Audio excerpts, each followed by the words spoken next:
still October 20th. I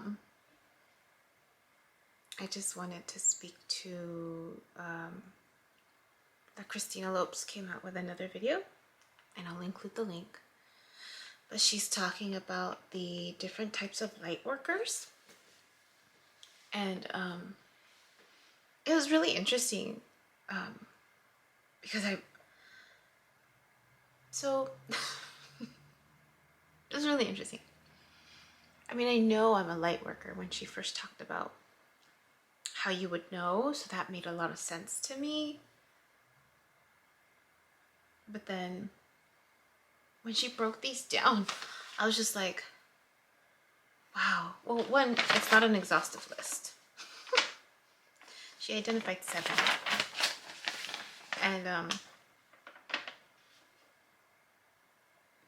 And the thing is, I mean, there were some that were very clear that I was just like, okay, I know that. But then the other ones I was just like, am I that too? It just hasn't been fully developed yet.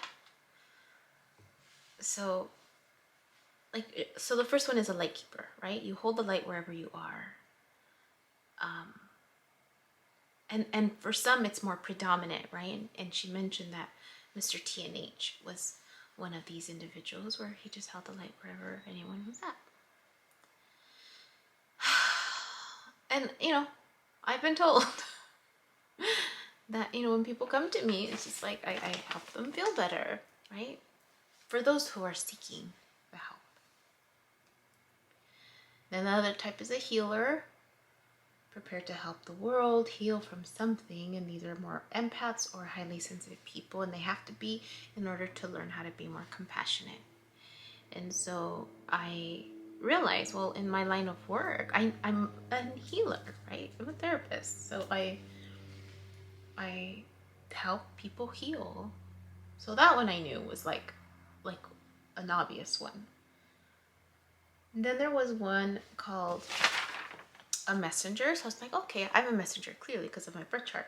But then she shared a little bit more that these people tend to be very sensitive with their 3rd crown and heart chakras, because they're needing to retrieve information from the spiritual realm and kind of bridge that information from one world into the other. And so these are often teachers, people on TV or YouTube, and it can be done using words or painting or photography. So I was like, okay, that makes sense. In terms of what I see and this whole heart chakra opening, right? The fact that I'm on YouTube, I wanted to be, I intuitively always knew I wanted to be a teacher. And people have told me that I have a way of communicating certain information to them that it helps them feel like it makes sense to them. Then the other guy was a way shower, and their primary mission is to become the living example of the change they want to see on the planet. So they're first interested in their own transformation as they walk their path. And then they become the living example that other people look to. But they may not always be a messenger. Tell me why that also resonates, right? Clearly, this whole process is me healing, focusing on me first, and being the mission, not the missionary in that way. And then she mentioned blueprint holders. And initially I thought of a blueprint holder as something else because I saw another video that described it. I was like, oh, well, that's not me. I don't think I have that ability, right? Like other people are or have. And so she says they come programmed with specific templates to disseminate and create new templates. And there are many subcategories. So I was like, oh, many subcategories. So she said a common example is a blueprint holder for relationships of sacred partnership, for a new type of sacred partnership. And then she mentioned twin flames. And the only reason why I'm considering that that's a possibility for me was because of what I saw at the very beginning, that flame in the middle, and then it's splitting into 2. Like that's what I saw, and it was very clear. So there's that. How many was that? Then these other two I wasn't so sure of. One of them is a transmuter, and this one transforms dense energy to light. They will choose difficult ancestral lines to incarnate so that they can help the ancestry transform that darkness and density into more light. And so when I heard her say that, I immediately thought, oh, these are breakers of cycles and constructs, right? And I remember in the beginning, like just knowing that, but it wasn't just me, but my siblings and, my cousins, that we were all cycle breakers, like, because we were more aware of the impact, and we each had our own difficult childhood upbringing to a different degree or another. And it actually made me think of some of my clients too, like wondering why is it that some of them are in really toxic relationships or family environments that are really hard for them to pull away from. But out of all of them, they had more of the awareness and the willingness to seek out help. And then I realized it's because they're the ones that are chosen to break those cycles, to see the patterns, and to do something different. In my family, it's funny because so my cousin was telling me about Thanksgiving. She has Friendsgiving, and she asked me what I was going to do for the holidays, and I said, I don't know. Oh no, she didn't ask me. We were just talking about it. And then she says to me, she's like, out of nowhere, my family wants to come visit. And I was just like, oh, that's nice. And she's like, I have a feeling it has to do with you. And I'm like, why? And she's just like, they never wanted to come before. And I'm like, I don't think it does. And then, and it's funny because initially she thought I had a closer relationship to her mom, or to their mom, because their mom sent a text once and said, oh, my two favorite people. And I don't know, I had the impression that they thought their mom and I were close in the sense of like hung out a lot. And I'm like, no, I've never hung out with your mom except for that one day when after I moved. And she's like, really? And she's like, I always thought you did. I'm like, no. But for whatever reason, there's like this strong pull. And I've noticed it with other family members. Like there's this pull that they have towards me. It's just the weirdest thing. It's the weirdest thing. And so that's what made me think of that, like breaker of cycles and constructs. And then the last two were grouped up into one. They're called gatekeepers and grid workers. And Christina Lopes talked about how the gatekeepers work with energy portals, and then there's grid workers who work with the grid of the planet, which is, I guess, like the aura around the planet, and they're called to specific geographic locations. So oftentimes they have a strong intuitive pull to these locations for meditation purposes, or just something like that. And then I started thinking about it. Like I remember when I was laying on the grass with Mr. Bumble, and I saw the grid. Like I remember seeing this round, like the lines, and it was round. And I'm like trying to shake it out of like my my vision and not being able to. And I always wondered what that was. And then it reminded me of, I heard the word grid. I'm like, that's what it looked like. It looked like a grid, but it was in a flat grid. It was like around it, like I was in a bubble. So when she said that, I was like, oh, I remembered that. And then the fact that I had this pull to move to San Francisco, I don't know why I had the pull, but I had the pull to go. And then when she talked about these other energy portals, like Stonehenge and Mount Shasta, I had seen those in that Ancient Alien show thing.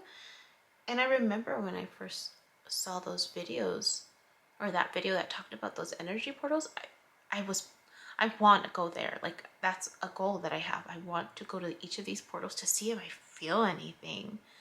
I was just curious. Yeah, just the curiosity of like, I want to go, I want to go, I want to go. And now I'm wondering if maybe like this whole shift in moving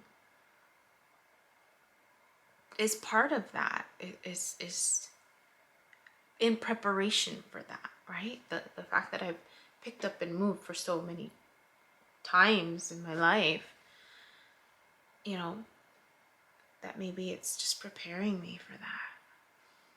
I don't know. So that was all 7 that she talked about. So then I was like, am I all of these? And maybe I just haven't like developed all the, you know, like this, they're not, I haven't fully tapped into that gift completely, but I'm getting snippets of, you know, as I continue to heal, as I continue to go down this path, things are unfolding, right? So the possibility is there that I'm unlocking things as I heal. I'm unlocking more of my path. And so then I was reminded about what this old co-worker told me about her vision, that I would be the way. That now I'm like, well, the way to what? Right? The way to what? Even though intuitively I always knew that I was meant for something big. I just didn't know what. And so when she said that, even though I was crying, more of the feeling that I felt was validation, like the sense of like, she was validating what I always knew. I mean, I didn't know it was that specifically, but I remember just looking out into the heavens when I was 8 or 9 and talking to them and saying, I know I'm meant for something big. I just don't know what. And then I never spoke of it again.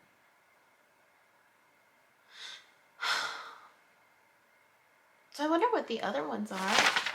Because she said it's not an all-exclusive list.